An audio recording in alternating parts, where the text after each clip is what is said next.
Last किया था हमने 11। Yes, sir. I see this.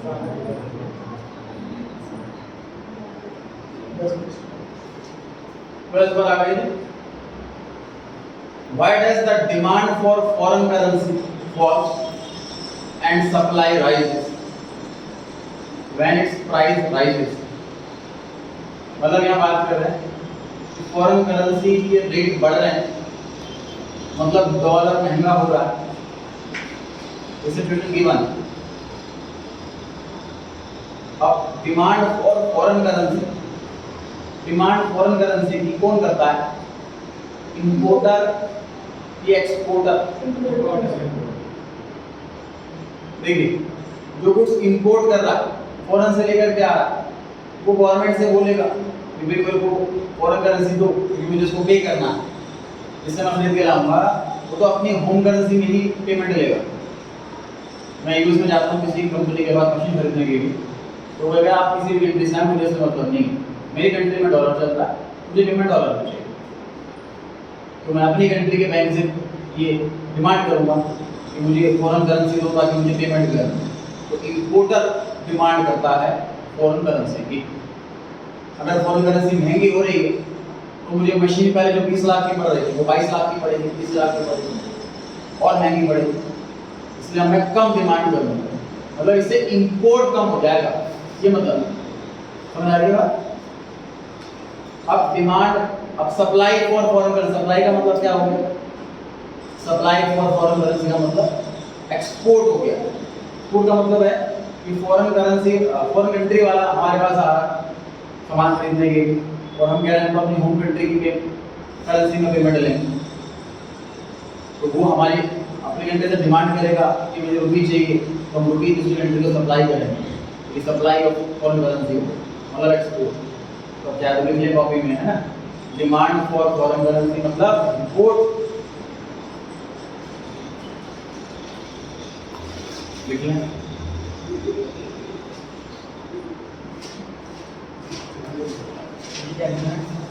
Demand for foreign currency is equal to import. पढ़ा लो ना हेडिंग से नंबर पेपर 2 ऐसे लिख लीजिए ऊपर, जो भी नोटिंग और क्वेश्चन लिखते रहे। क्वेश्चन नंबर 12, 2-3 पेज जो भी नोटिंग होगी इस पेज की रीजन में याद रहेगा।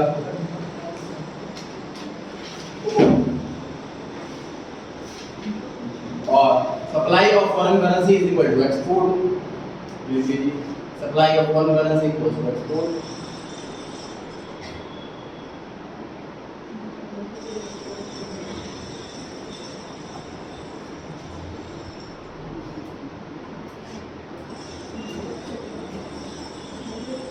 क्लियर हो गई थी बात? ये इंपोर्ट क्यों बढ़ रहा है, कम हो रहा है क्योंकि महंगा पड़ रहा है, ऐसे लोग नहीं लेंगे। एक्सपोर्ट क्यों बढ़ेगा क्योंकि फॉरेन करेंसी महंगी हो रही है तो हमें ज्यादा पेमेंट मिलेगी। कितने explanation? When price of foreign exchange rises, महंगा हो रहा है फॉरेन एक्सचेंज, डॉलर महंगा हो रहा है, इंपोर्ट्स बिकम कॉस्टलियर, सामान खरीदना महंगा पड़ जाता है।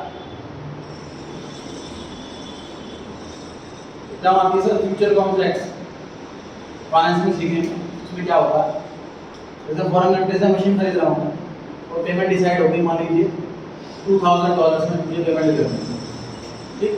और $100,000 ही लेगा। अब उसको मैंने रुपये में कन्वर्ट कर लिया आज, और आज अपने उसमें एंट्री पास कर दी, क्योंकि मशीन मेरे को मिलेगी 3 महीने बाद, मैं पेमेंट भी करूँगा 3 महीने बाद।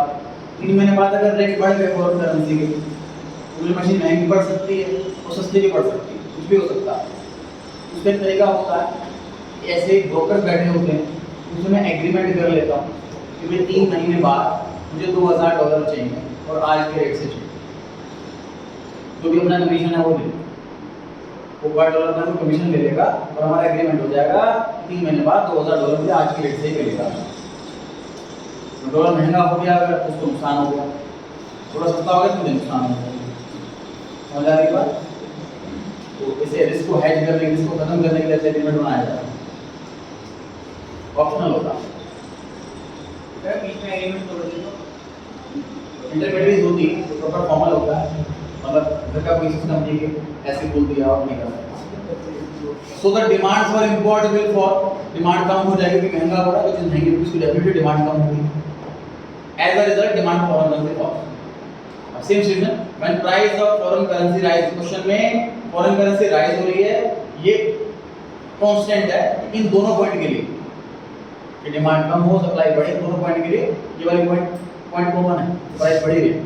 फिर से प्राइस बढ़ रहे हैं फॉरेन एक्सचेंज के, डोमेस्टिक गुड्स सस्ते हो जाएंगे फॉरेनर्स के लिए, डॉलर महंगा हो रहा है, कम पेमेंट करनी पड़ेगी उनको, as they can now buy more from one in the foreign currency, ज़्यादा से ज़्यादा खरीद सकते हैं वो कम पेमेंट करके, जो ज़्यादा पैसे मिलेंगे। As a result demand for export rises leading to an increase in supply of foreign exchange, export की डिमांड बढ़ेगी, फॉरेन एक्सचेंज की सप्लाई बढ़ेगी। सिंपल सी बात, जो चीज़ के रेट बढ़ते हैं उसकी पक्की बात है डिमांड कम होती है, और जिस चीज़ के रेट बढ़ते हैं पक्की बात है उसकी सप्लाई बढ़ती है। जो नॉर्मल गुड्स के लिए एप्लीकेबल है, जिस गुड्स के रेट बढ़ते हैं सप्लाई ज़्यादा बनाएंगे उसको सप्लाई बढ़ेगी, जिसके रेट बढ़ते हैं कस्टमर कम कंज्यूम करेंगे उसको demand come.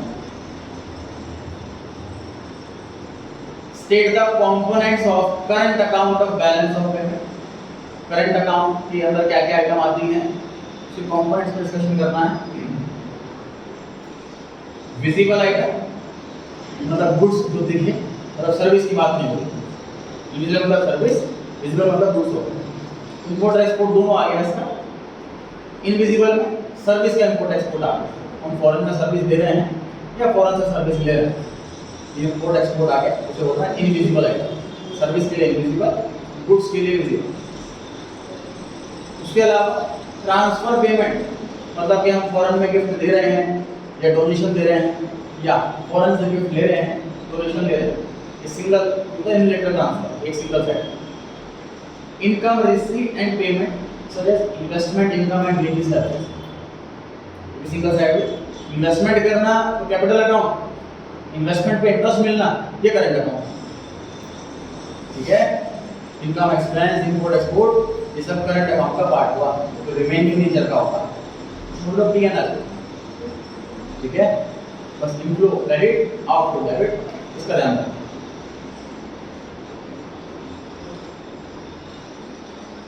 Explain the role of open market operations in reducing deflationary gap. Deflationary gap क्या है? इन्फ्लेशन में रेट बढ़ रहे हैं, महंगाई आ रही है, इन्फ्लेशन में रेट घट रहे हैं, मतलब लोग डिमांड ही नहीं कर रहे। तो इन्फ्लेशन कब होता है? जब ज़्यादा डिमांड आती है लोगों की, ज़्यादा लोग खरीदने को तैयार हैं, डिमांड बढ़ती है तो रेट बढ़ता है, रेट बढ़ता है तो इन्फ्लेशन आता है। अब लोग डिमांड ही नहीं कर रहे सामान को, तो डिमांड बहुत कम हो रही है, इसलिए रेट घट रहे हैं, इसलिए डिफ्लेशन आ रहा है। तो डिफ्लेशन की सिचुएशन में गवर्नमेंट क्या करे? गवर्नमेंट सिक्योरिटीज को खरीदे कि बेचे? गवर्नमेंट सिक्योरिटीज खरीदेगी। गवर्नमेंट क्या करेगी? गवर्नमेंट मार्केट के अंदर आई और सिक्योरिटीज बॉन्ड्स खरीद ली। खरीदने से क्या होगा? गवर्नमेंट के पास से पैसा जाएगा बैंकों के पास, बैंकों के पास से पैसा पब्लिक के पास जाएगा। जब पैसा ज़्यादा आएगा तो डिमांड ज़्यादा होगी, डिमांड ज़्यादा होगी तो रेट बढ़ेंगे और डिफ्लेशन की प्रॉब्लम सॉल्व हो जाएगी। गवर्नमेंट यहाँ पर सिक्योरिटीज खरीदने वाली है। याद कर लो, डिफ्लेशन में बाय करना है, इन्फ्लेशन में सेल करना है। दूसरा टेस्ट में इन्फ्लेशन और डिफ्लेशन की वजह थोड़ा बैठ के चले जाओ, यही वाला आंसर। जैसे ऑटोनॉमस गवर्नमेंट पैरेलल कर दिया था।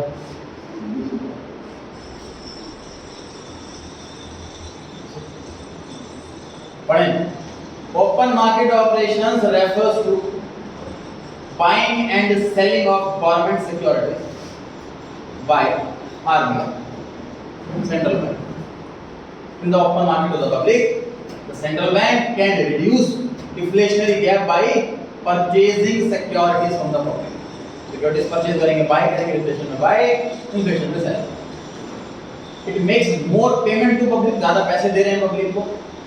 As a result, money flow out of central bank, पैसा आप बैंक से जा रहा है, outflow हो रहा है, and finds its way into commercial bank through buyer of security. Bank में पैसा आ रहा है, फिर who have account in the banks?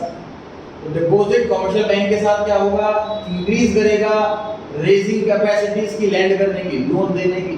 Bank के पास ज्यादा पैसा होगा तो ज्यादा लोन देगा, लैंडिंग कैपेसिटी बढ़ेगी।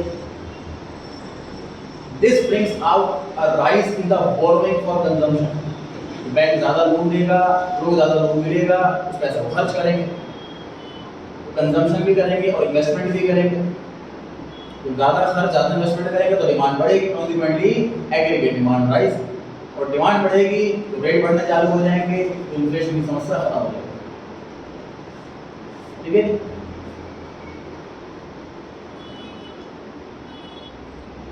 What is the question? What is the sum of expenditure on consumption and investment in the economy? State its components. तो एक्सपेंडिचर जो कंजम्पशन वाला है, एक्सपेंडिचर जो इन्वेस्टमेंट वाला है, उसके कंपोनेंट्स डिस्कस करने हैं।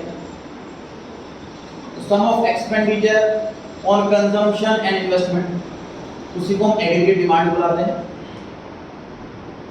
और इसके क्या क्या कंपोनेंट है जी? पहला private consumption expenditure, this the planned expenditure on final products purchased bye households during a period of time. और मैनेजमेंट की बात नहीं कर रहे, जो घर में जो रह रहे हैं, पर्सनल काम के लिए चीजें खरीदते हैं।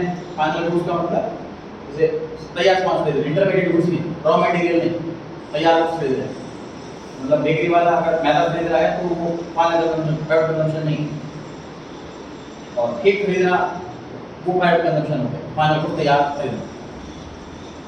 This demand denoted by C is affected by disposal income of the output, मतलब इनकम डिस्पोज करके खत्म कर दो, ये खर्च कर देंगे खरीदने। इन्वेस्टमेंट एक्सपेंडिचर मतलब फिक्स्ड एसेट्स खरीदना, NCA. The planned expenditure on new capital goods purchased by producers during a period of time, inventory आ गया, फिक्स्ड एसेट आ गया, मशीनरी आ गई, या प्राइवेट हाउसहोल्ड वाले अपना घर बना रहे हैं तो वो भी जरा रेजिडेंशियल कंस्ट्रक्शन। तीसरा गवर्नमेंट एक्सपेंडिचर, गवर्नमेंट खर्चा कर रही है, जैसे गवर्नमेंट स्कूल्स, गवर्नमेंट हॉस्पिटल्स, इनमें खर्चा कर रही है। The planned expenditure of the general government on providing free service, law, order, education, defence, roads. और आखिरी नेट एक्सपोर्ट, मतलब export minus import. The planned net expenditure by foreigners on the goods and services produced in the country, यहाँ पे net word लगा दिया, मतलब imports में से माइनस हो गया।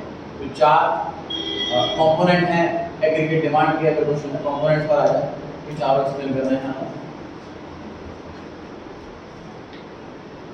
Define APC, among APC and MPC whose value can be 0 and why? Sir A यहाँ पर स्टैंड करता है एवरेज के लिए। एवरेज का मतलब टोटल डिवाइड बाय यूनिट्स, और कॉस्ट का एवरेज है, ऊपर में कॉस्ट आएगा, कंजम्पशन आएगा, consumption upon units. Consumption can never be 0,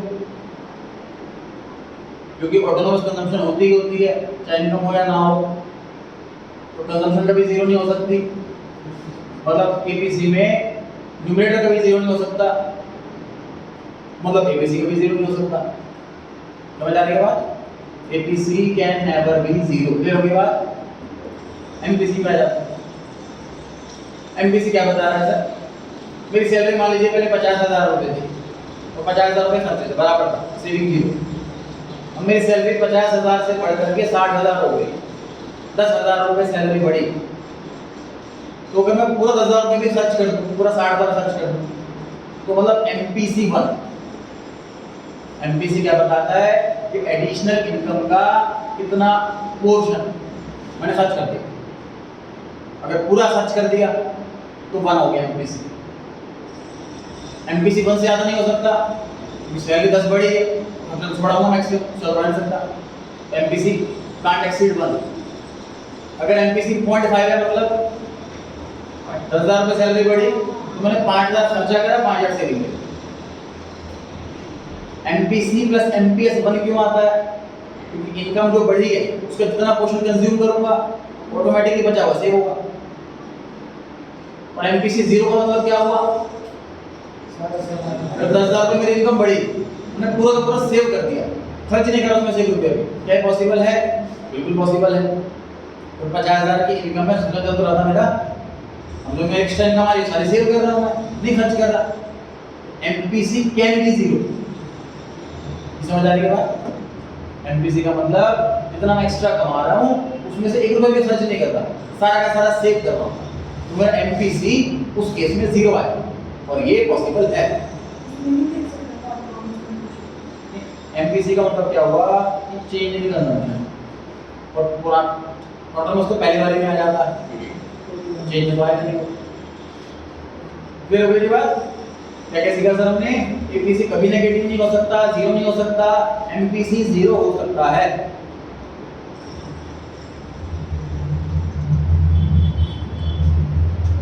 APC refers to the proportion of income spent upon consumption। Consumption ऊपर है, इनकम नीचे है, तो जो भी आंसर आए मतलब इतना पोर्शन हमने खर्च कर दिया income.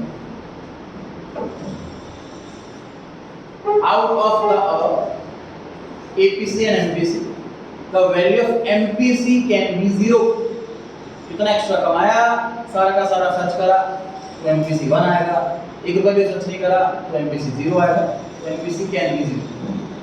This is so when the entire addition to income, जितना भी एक्स्ट्रा कमाया इनकम का, is saved and not consumed। Extra income, additional income सारे के सारे सेव कर दे, ₹1 भी खर्च नहीं करा, उस केस में ऐसा होगा।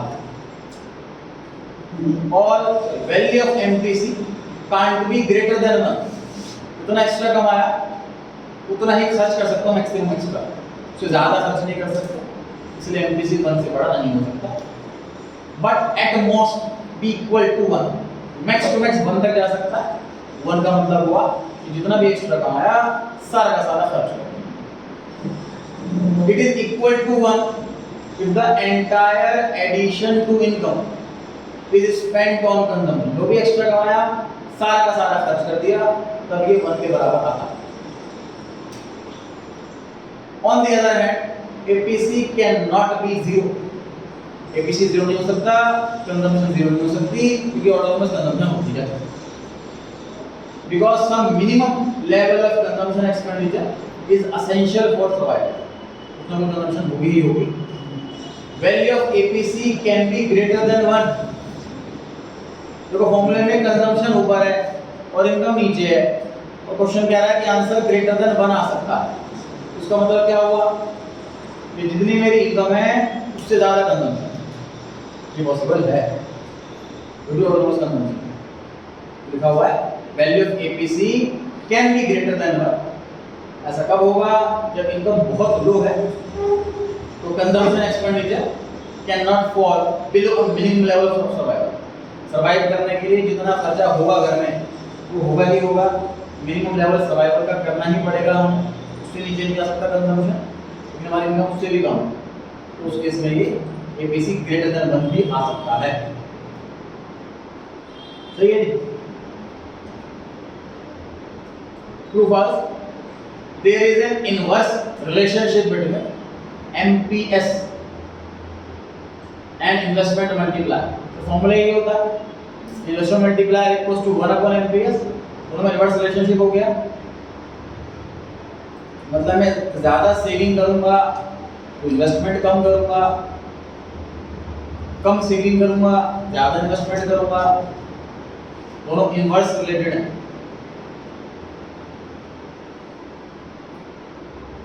ट्रू वैल्यू के बाद there is inverse relationship between MPS and investment multiplier. We know that higher the MPS, जितना एमपीएस ज्यादा होगा उतना मल्टीप्लायर कम हो जाएगा, एंड वाइस वर्सा, उल्टा। फॉर्मूला दे रखा है ज्यादा मार्क्स को एक्सप्लेन करने के लिए हम एग्जांपल क्लास में नहीं होगा कि एमपीएस मान लेते हैं 0.1 तो के हो गया 10 हो गया, और एमपीएस बढ़ गया, देखिए 0.1 से 0.2 हो गया, तो नेशनल मल्टीप्लायर की जो है वो घट गया 10 से 5। तो ये साबित करता है कि इनवर्स रिलेशनशिप है, एक बड़े दूसरा घटेगा।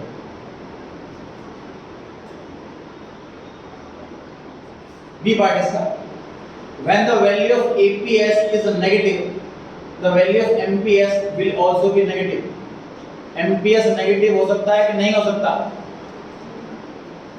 एमपीएस नहीं हो सकता। एमपीएस का मतलब है कि जो मैंने एक्स्ट्रा कमाया, मतलब मेरी सैलरी बढ़ी 10,000 और मेरे खर्चे बढ़ गए 12,000, तो भी एमपीएस नेगेटिव आएगा। फॉल्स हो गया जी answer. The value of MPS will not be negative. ये 0 से लेके 1 तक कुछ भी हो सकता है, लेकिन नेगेटिव नहीं हो सकता।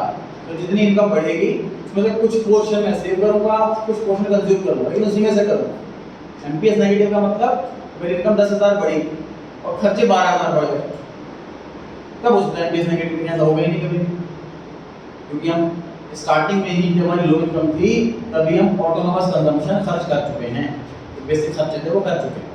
उसके बाद अगर हमारी इनकम बढ़ रही, तो समझ लीजिए अभी इनकम तो वो 0 है, हमारे खर्चे बेसिक वाले 15,000 रुपए के, मिनिमम खर्च होंगे ही होंगे।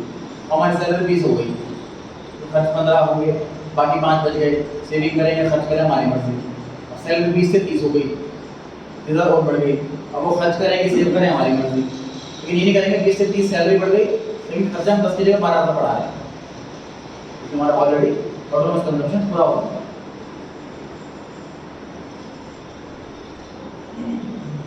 फिर वाले पर आ रहे हैं।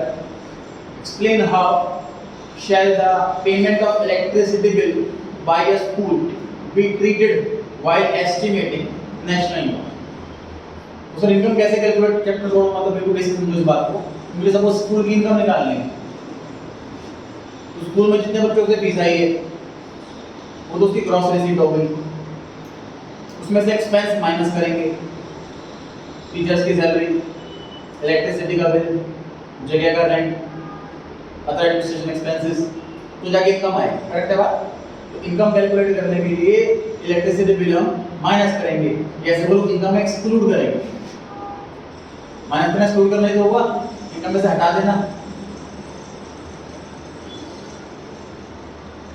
Payment of electricity bill by a school will be treated as intermediate expenditure, मतलब आगे करने के लिए जो भी खर्चा हो रहा है वो इंटरमीडिएट एक्सपेंडिचर है, which is not included in the estimation of income, it will be excluded। मतलब इनकम में से एक्सक्लूड करने का मतलब है हटाना। समझ आ रही है बात? एक्सक्लूड करने का मतलब है हटाना, रिमूव करना, इसे माइनस कर रहे हैं। समझ आ गई बात?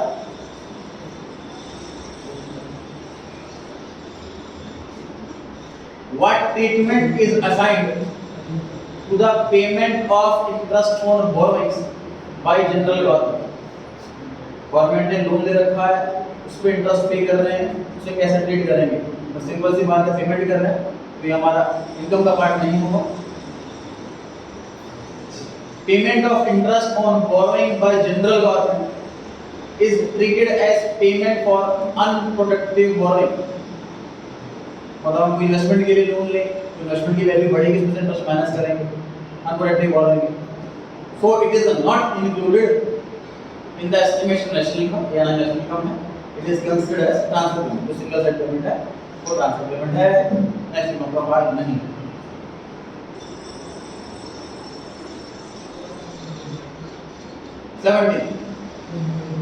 डिफाइन क्रेडिट मल्टीप्लायर, मतलब हम इनिशियल डिपॉजिट से कितना ज्यादा से ज्यादा उधार दे सकते हैं। एक पैसा उधार वाला कितनी बार मल्टीप्लाई होगा? हमने किसी को लोन दिया, वो परचेज करेगा, पैसा अकाउंट से दूसरे अकाउंट में जाएगा, वो किसी से परचेज करेगा, तो ऐसे मल्टीप्लाई होता जाएगा। What role does it play in determining credit creation power? उधार की क्षमता कितनी बढ़ सकती है ऑफ बैंकिंग सिस्टम? और मैं एग्जांपल देना चाहूंगा।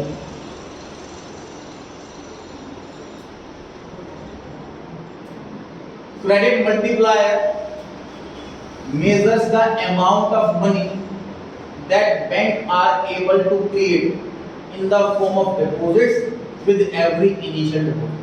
बैंक के पास जो पैसा आया, तो पैसे से पैसे कितना बनेगा उस पर टॉपिक है। The credit creation by commercial banks depends on credit multiplier as it is inversely related to LR, liquidity reserve ratio। तो जितना पैसा बैंक को अपने पास रखना होता है, आगे लोग नहीं दे सकती। जितना पैसा अपने पास रखेंगे ज्यादा से ज्यादा, तो उतना कम लोन दे पाएंगे, अपने पास कम पैसा रखेंगे ज़्यादा लोन दे पाएंगे। Higher the credit multiplier, higher will be the total credit created, ना ज़्यादा क्रेडिट मल्टीप्लायर होगा, ना ज़्यादा उधार क्रिएट होगा कंट्री के अंदर। एग्जांपल देखिए, LRR 0.2 है, मतलब बैंक को बोला हुआ है इतना पैसा आए उसका 0.2 इतना अपने पास रख लो, तो मत दो। इनिशियल डिपॉजिट जो है वो 1000 रुपये। क्रेडिट मल्टीप्लायर का फॉर्मूला इनवर्स रिलेशनशिप है, 1/0.2 ये 5 आ गया, तो अब 5 मतलब 5 गुना हो जाएगा। लोगों ने 1000 रुपये जमा कराया है, ये 5000 रुपये बन जाएंगे साइकिल के अंदर। एक दूसरे को उसने किसी को दिया, इस तरीके से करते हैं, ये आ गया 5 × 1000 5000। अब इसी में हम LRR चेंज करते हैं। LRR मान लीजिए 0.2 की जगह 0.5 बढ़ा देंगे, मतलब बैंक को बोल दिया कि जितना पैसा आपके पास आए वो आधा अपने पास रखो, बाकी आधा लो। LRR की जो परसेंटेज है 0.5 है, तो हम ज़्यादा पैसा अपने पास रखेगा बैंक, तो कम उधार दे पाएगा। तो देखिए ये 1/5 2 आ गया, तो 2000। पहले उधार क्रिएट हो पा रहा था 5000, अब क्रिएट हो पा रहा है सिर्फ 2000। तो हम LRR बढ़ाते हैं तो नीचे क्रेडिट रेशियो घट जाता है, इनवर्स रिलेशनशिप है। Thus with the same initial output, दोनों एग्जांपल में इनिशियल आउटपुट 1000 रुपए है, total credit creation decrease with N increase in the credit multiplier. Credit multiplier बढ़ जाता है तो क्रेडिट क्रिएशन घट जाता है, इनवर्स रिलेशन नेगेटिव रिलेशन हो गया। एग्जांपल मैं अपने साइड से देना है, क्वेश्चन को सीरियस नहीं दे रहे। In 1997, a UN conference on the climate change was held. तो क्लाइमेट चेंज की दिक्कत सबसे ज़्यादा जापान में आती है, अर्थक्वेक वगैरह, तो वहीं मीटिंग रखी गई तो विंडो को याद करने के लिए। Workers who are on permanent payroll, permanent job है सर, परमानेंट सैलरी अपने आप आ जाती है, कौन सा ऑप्शन सही लग रहा है बताइए? इसमें सोचना पड़ रहा। ए ऑप्शन में तो अपनी दुकान चला रहे हैं, फिक्स पैसा कहाँ से आएगा? बी ऑप्शन में दिहाड़ी के मजदूर हैं, फिक्स पैसा कहाँ से आएगा? C option one answer. 19th question, in 1982 India adopted social banking approach. ये करेक्ट है 1969, ये फॉल्स हो गया, इसमें आप नोट कर सकते हैं। रीजन बताएं। Money lenders were charging high rate of interest from poor people and manipulate their account. पहला, रेट ऑफ इंटरेस्ट बहुत ज़्यादा ले रहे हैं। दूसरा, जब अकाउंट्स में रजिस्टर में लिख रहे होते हैं इतना कर्जा लिया, इतना इंटरेस्ट बना, उसमें हेरा फेरी कर देते हैं, गड़बड़ कर देते हैं। किसान पढ़ा लिखा होता नहीं है, उसको आइडिया होता नहीं कि क्या होगा, तो अकाउंट्स में गड़बड़ कर देते हैं, इंटरेस्ट ज़्यादा लेते हैं, ये दो गड़बड़ करते हैं। तो रीजन में बिल्कुल सही लिखा हुआ है, मनी लेंडर्स ऐसा करते हैं, तो रीजन सही है और सर्च फॉल्स। 20 क्वेश्चन पर आ गए। प्रोटेक्शन पॉलिसी, बेसिकली जो कंट्री देखो डेवलप हो चुकी है, उसके पास पैसे की रिसोर्स की कोई कमी नहीं है, अगर उससे कंपटीशन करे एक ऐसी कंपनी, ऐसी कंट्री जो गरीब है और धीरे धीरे डेवलप होना स्टार्ट कर रही है, तो ऐसी कंट्री अगर कॉम्पीट करे डेवलप्ड कंट्री से, तो कॉम्पीट नहीं कर पाएगी, तो डेवलपिंग कंपनी का भी डेवलप हो ही नहीं पाएगी ऐसे। इसलिए कुछ कंट्रीज मिलकर के एक प्रोटेक्शन पॉलिसी बनाते हैं, उसमें कुछ कंट्रीज आकर के एग्रीमेंट करती हैं, साइन करती हैं कि इन आइटम के लिए हम हमारी कंट्री कॉम्पीट नहीं करेगी, डेवलपिंग कंट्री अगर बेचना चाहे सामान तो हम बेच दे, इस कंट्री में हम नहीं बेचेंगे, इस तरीके से। तो लिखा हुआ प्रोटेक्शन पॉलिसी में, policy based on the notion that developing country can not compete with the developed country, so they should be protected. वो प्रोटेक्ट किया जाए, किसी को कम्पीट नहीं कर सकते। तो कुछ कंट्री में डेवलप्ड कंट्री को बैन कर देंगे कि आप एक्सपोर्ट नहीं करोगे यहाँ, डेवलपिंग कंट्री को एक्सपोर्ट करोगे। तो ए ऑप्शन सही आंसर है। In Pakistan, nationalization of capital goods industries took place in 1970s. Year link करना है। detail about the population of British India was first collected, मतलब कि इंडिया में जब हम लोग को राज था उस टाइम पॉपुलेशन काउंट करी हो हमने, तो ऐसा 1881 में हुआ था। करीब 28 करोड़ 70 लाख के आसपास पॉपुलेशन थी उस time. Major contribution to GDP of the country 1947 में कहां से आता था? Prime minister. मेजॉरिटी लोग एग्रीकल्चर नहीं थे, प्राइम मिनिस्टर से आपका जीडीपी आता। 23 The 11th Central Committee of the Communist Party of China shifted its ideology from political movement to, तो चाइना ने सर सिर्फ और सिर्फ एक्सपोर्ट करना, सिर्फ और सिर्फ इनकम की इकोनॉमिक डेवलपमेंट करना, सारी कमेटी या सारी स्ट्रेटेजी इसी के अकॉर्डिंग बनाए, तभी एक्सपोर्टर नंबर 1 है। डी ऑप्शन इकोनॉमिक डेवलपमेंट की तरफ मूवमेंट गई। NABARD 1982 Dash is the branch of agriculture which deals with breeding, rearing and caring of farm animals. Animals के लिए livestock farming, horticulture ये flowers, fruits, vegetables इनके लिए होता है, देख सकते हैं चाहे तो। फिशरीज और ये सी और डी ऑप्शन दोनों सेम, दोनों फिशरीज के लिए।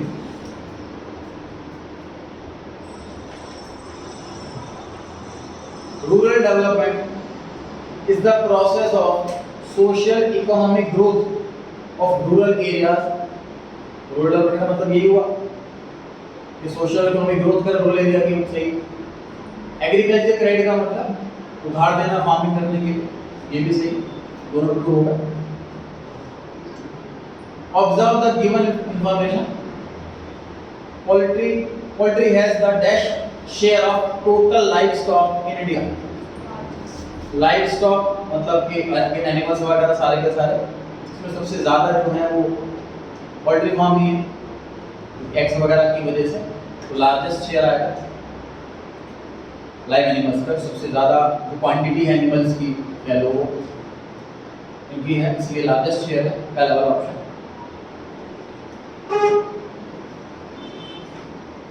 27 क्वेश्चन चेक कराएं कर छुट्टी हो चुकी है, आप लोग वेट करना। चारों में आपको ईयर लिख के दिखाना।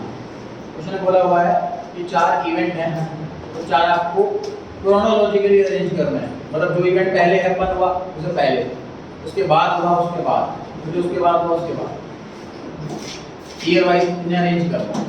तो अरेंजमेंट तो छोड़ो, आपको सिर्फ ईयर लिख के बताना है, इतना तो अपने आप। चारों का ईयर लिख के बता दीजिए, आप नोट्स ले सकते हैं।